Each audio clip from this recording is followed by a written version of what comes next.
Hello, and welcome to More Intelligent Tomorrow, a wide-ranging exploration of the potential impact of AI on the world around us, as envisioned by the future heroes of the human and machine intelligence revolution. How do public policy makers keep pace with tech innovation? We'll discuss this and more with Representative Will Hurd on today's episode. And now, your host, Ben Taylor. Congressman Hurd, thanks for being on the podcast. One, it's great to be on. Please call me Will. Oh, awesome. That's easy. So, introduce yourself. What's your background? What's your story? How did you find yourself doing what you do today? Well, I'm a member of Congress from the 23rd Congressional District of Texas. This is 29 counties, 2 time zones, 820 miles of the border between Texas and Mexico. It's roughly the size of the entire state of Georgia. It takes 10 hours to drive across my district from one part of the district to the other at 80 miles an hour, which is actually the speed limit in most of the district. And, I got to Congress because ultimately I got pissed in my last job. I was an undercover officer in the CIA. And when I graduated from Texas A&M University, my degree was in computer science, by the way. And I got into the CIA because one day I'm walking across campus and I see a sign that says, take 2 journalism classes in Mexico for $425, and I had $450 in my bank account. So I go to Mexico, fell in love, added international studies as a minor, met a CIA guy, told these amazing stories, and then 4 years later, I'm in the CIA. And I was the dude in the back alleys at 4 o'clock in the morning collecting intelligence on threats to our homeland. Best job on the planet. And I was the guy recruiting spies, stealing secrets, and I did 2 years in what I used to call our super secret CIA training facility called the Farm. Now it's on Google Maps. I did 2 years in India, 2 years in Pakistan, 2 years in New York City doing interagency work, and then 1.5 years in Afghanistan where I managed all of our undercover operations. And I had to brief members of Congress when I was overseas. And I probably briefed 200 RSDs, men, women, all 50 states, and I was pretty shocked by the caliber of our elected officials, to be honest. I thought a lot of them were morons.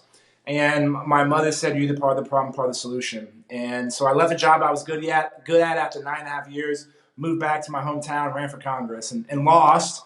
I lost that runoff election in a primary by 700 votes, but the opportunity came in 2014, and I took it. And so, that's why a lot of the stuff I focused on have been on national security and technology, because that's my background. And in between the CIA and my successful run for Congress, I was a partner in a strategic consulting firm and helped start a cybersecurity company, where we basically broke into banks, stole their money, show them how we did it. And as you are aware, we always got in.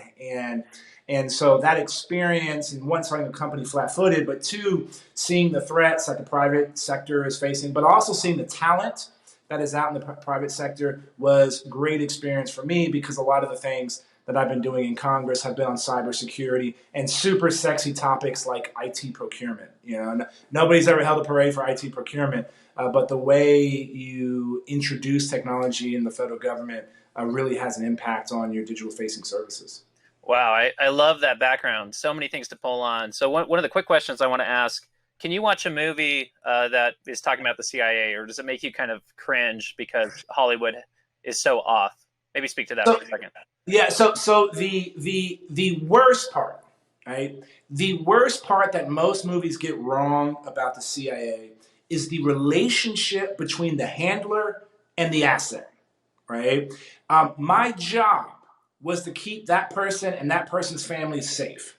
I would often not task an asset to do something because I knew it would put them in too much of a harm's way. And in the movies, they show that relationship as almost as if it's a throwaway relationship. And that is not the case. That's why we have people that are sharing information with us all over the world, because you take that relationship, it's important. So that was the one thing.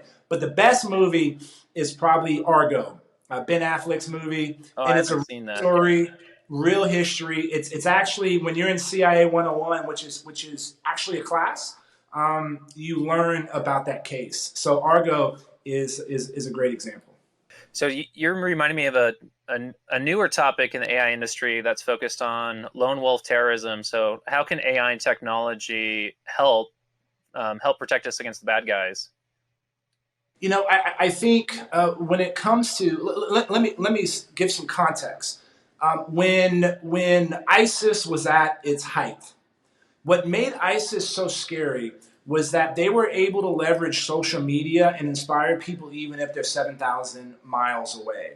And when you go back and look about a number of these attacks, especially the lone wolf is the hardest thing to capture because it's called a lone wolf because that person has never been on law enforcement or intelligence radar before. But there are some indicators of potential problem. And so this is where AI would be able to be valuable. Now, that also gets, like with all things technology, there's an opportunity and then there's a threat. And that gets into this notion of pre-crime, right? And for folks, I explain, in less sophisticated audience, I talk about Minority Report. Yeah, that's what I was thinking when you said that. Right, and this is something of reality, and that gets into some very dicey legal issues. However, when it comes to monitoring, hate speech and things like that, this is something where artificial intelligence would be able to help us and monitor. When you think right now, the biggest database of hate speech is actually the Anti-Defamation League right now. And how are they, and you don't have enough people to monitor even known bad guys. I take my time back in the CIA. We had recordings of people that were in contact with known terrorists, but we didn't have enough analysts to review those audio tapes because we didn't have enough Arabic linguists, right? And so if you just focus on this amount of data that we have on known bad guys, let's start there. And then you can perfect your tactics, techniques, and procedures to try to find the unknown bad guys. And so these technological tools are incredibly valuable. The reason this conversation that we're having is so important is I think we need to re-inject some faith into the tech community. So I read your Rise of the Machines. I thought it was fantastic. I think that a lot of people were disappointed in 2018 during the Mark Zuckerberg Senate hearings because the questions that were asked were not technical at all. So they were shockingly, people asked Facebook how they made money. So do you remember that in 2018? And so I love that we're having this conversation. Is this thing where is the cloud? Is it in that someone like picking up their phone? Yeah. It's embarrassing, to be honest, right? Yeah.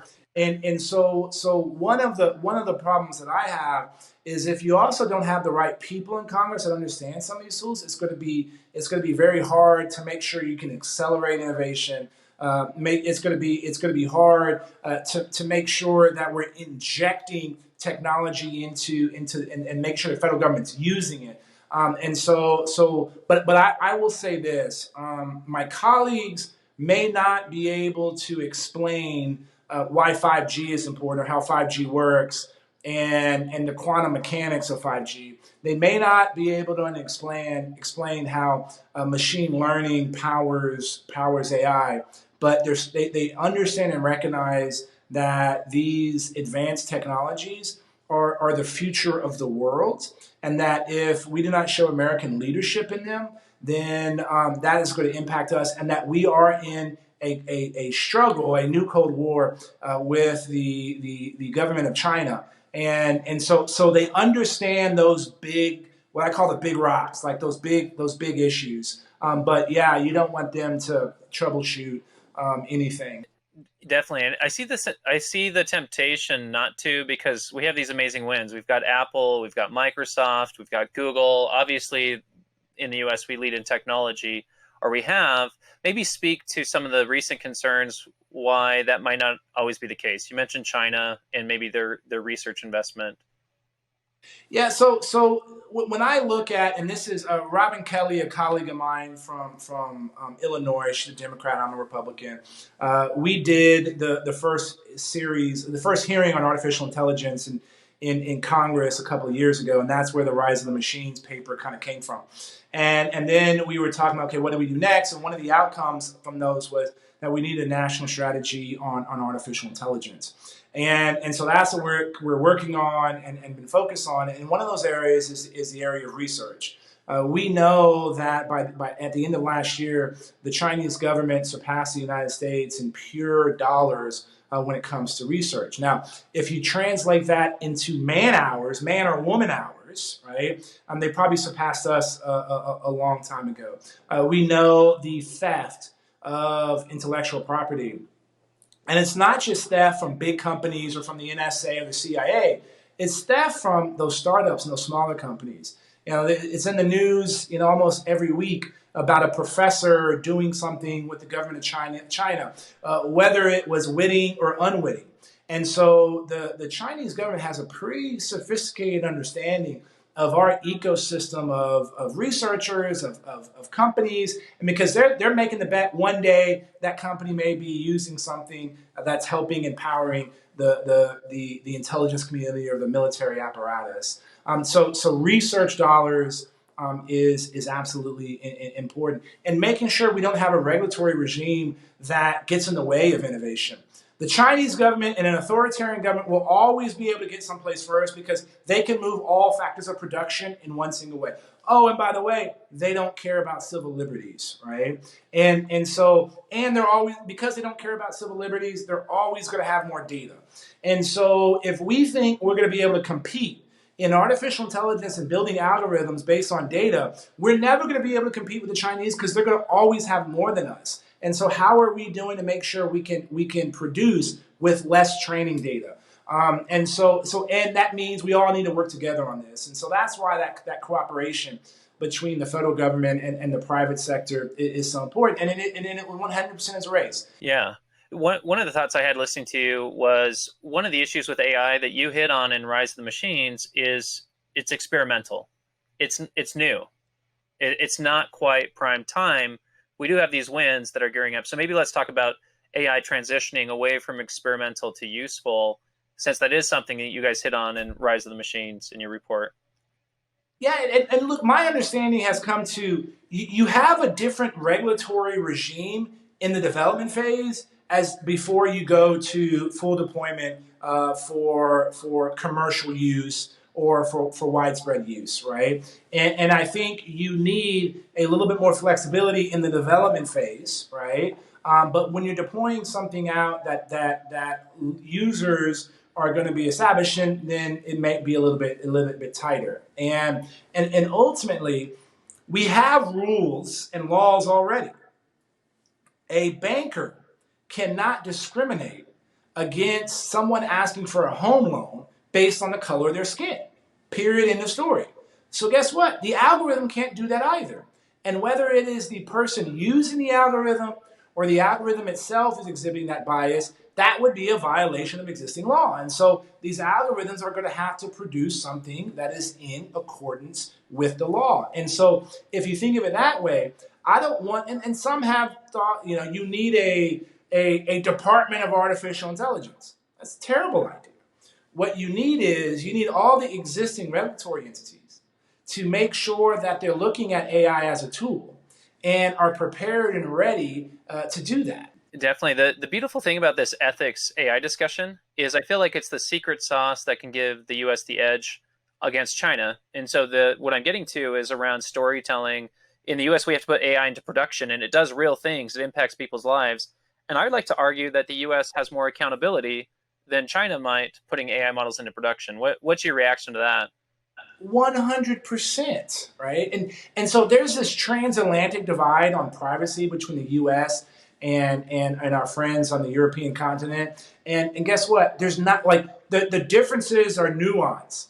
The differences between democratic Western values and zero thought and care of civil liberties by the government of China. And so you're absolutely right. We should be making sure that it's these values of civil liberties and civil rights drive the development of this tool. And that's the leg up that we have in other places. We know the Chinese government is trying to devise programs and software that they can export to other authoritarian regimes. We want to make sure that that doesn't happen. And that's why another reason that the United States has to continue being a leader in this area to make sure it's our ethics drive the development of this tool. Yeah, that's great. It's not decided. It's not decided, right? This is literally now. I will take open markets, American entrepreneurship and freedom over authoritarianism any day of the week, right? But this is a challenge, and our success is not guaranteed. That's why we have to make sure that we're working towards this. Speaking to education, one of the concerns I have is the private sector. The demands are so great for these salaries. So during a parent-teacher conference, my third grader, her math teacher has a master's in math, and my knee-jerk reaction was, you should go into data science. You can make 3 times as much. And so how do we protect teachers from these market forces? Do they just have to settle out? I loved your bootstrap example.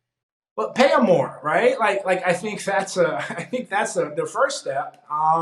And then we also got to make sure that this is a skill set that's ubiquitous. And so just like I tell you, of people of my generation, if you didn't know how to type, you weren't going to get a job, right? Because like every job required some level of typing proficiency. And I think every industry is going to be touched by artificial intelligence, and understanding how the algorithms operate and be used is important. Now, I know how to drive a car, but I don't know how to take an engine apart. But I know enough about this, and so having a basic understanding, and so yeah, we have to rethink our curriculum, and it's going to require some people in the private sector that have this skill set to work and be a mentor to these schools and these teachers, so that the teacher has somewhere to go when they have a problem, in order to introduce that to the kids, right? I love that message that the private sector has a lot to give back, and I think we're definitely signed up for it. One of the things I was going to mention briefly, at DataRobot, we do a lot of evangelism where we'll get invited into Fortune 100 companies to present what state-of-the-art looks like in AI. It's a fun presentation. It's engaging. There could be an opportunity for private sector companies to do similar things at the high school level, right? Bring 100%. Yeah, and what y'all at DataRobot are doing in the philanthropic and world, and with is great too, where you have these NGOs that are trying to solve major issues, and y'all are helping them and using data and AI to help. Look, that's